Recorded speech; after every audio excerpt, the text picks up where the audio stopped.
Inside the doors of this Button Factory studio in Portsmouth, you will find decades of experience working with primitive tools to restore and strengthen centuries-old delicate works of art. We still use soldering irons, we still use lead. Lead is just the best material for this. There's nothing you can use that's as malleable, that can make turns, that lasts as long. It's a very specialized skill that takes a long time to develop, and even still, you're not going to be fast at it.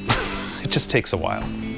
You know, you can't bang these out. The largest stained glass restorations in New Hampshire come through the Sash and Solder Studio.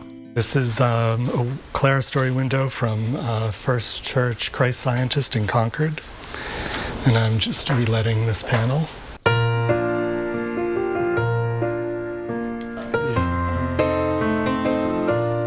I love seeing all the different history, the architecture, the beautiful places and beautiful artwork that we get to work on, and that there's always a variety of things to do.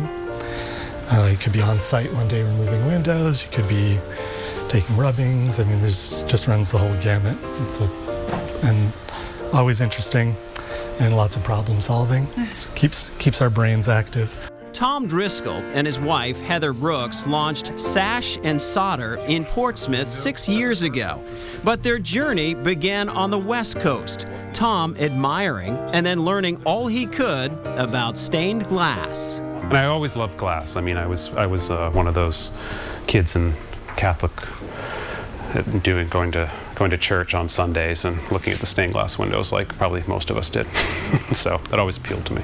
One of the things I liked about it was because when you're doing restoration, you get to see the failure points from previous craftsmen that's been sitting there for 125, 150 years. Somebody else is going to be doing exactly what we're doing in 125, 150 years.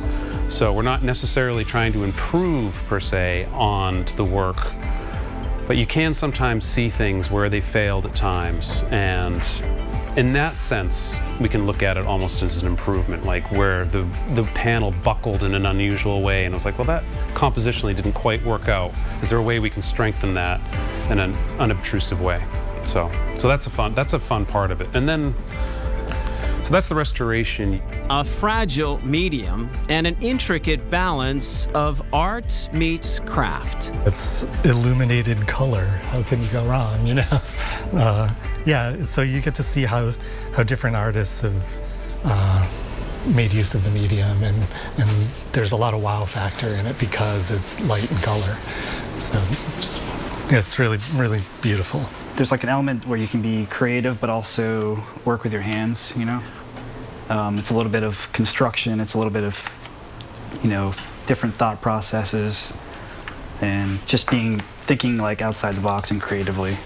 The day we visited, the crew was hard at work reassembling some of the more than 24 windows from the First Church of Christ Scientists in Concord. Here I'm reassembling this window that we've taken apart and cleaned all the glass, and so at this point I'm taking this lead cam here and just reassembling the window. The work is like a puzzle from the past, a really sharp puzzle. You'll be assembling a part to get to the next part, to disassemble what you just did to make the cuts that you need to make for the angles. So you're putting a puzzle together to take it apart and do it again. The way we're putting these windows together is we're tucking each piece of lead underneath another piece of lead. And then before we solder it, we'll fold it down so it's nice and flat. And that just helps give the window a little extra strength and support. All these points right here all need to be soldered to hold everything together. So each one of these, you know, these are all separate pieces of glass, different lengths of lead that are cut to size, formed around the glass, and then, yeah, each joint needs solder.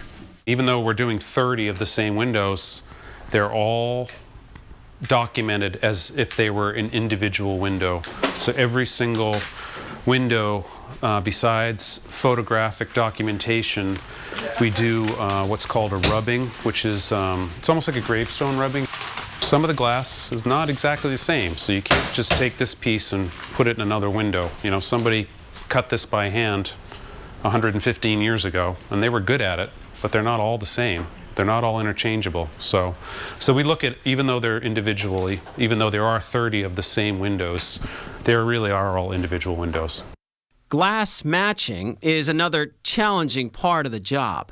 This is where we store all of our glass. As you can see, it's categorized pretty extensively.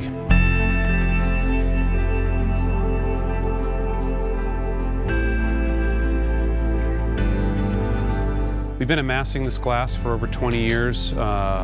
With restoration, oftentimes one of the most challenging things to do is find a good replacement match for glass that's smashed. It can be really challenging and time-consuming to do that. The work doesn't end in the studio. Tom and his team also do the site work, evaluating, removing, and reinstalling the windows. For the Harrisville Church in particular, I mean, they were literally falling out of the building. The congregation hadn't been meeting there in 11 years, I believe, which is kind of left unto itself. Every job brings a different view and a different challenge. We just completed the New Hampshire State House Hall of Flags restoration, which was really exciting. Sometimes it's the windows themselves are just so beautiful, you just can't wait to work on them, you know? Sometimes it's just a really wonderful partnership with a nonprofit. It frankly just never gets boring. It never gets boring. There's always something different on every project. There's always some unique challenge that's interesting that you resolve. You know, it's always fun for that. Yeah, exactly. You're always learning. It's just never boring.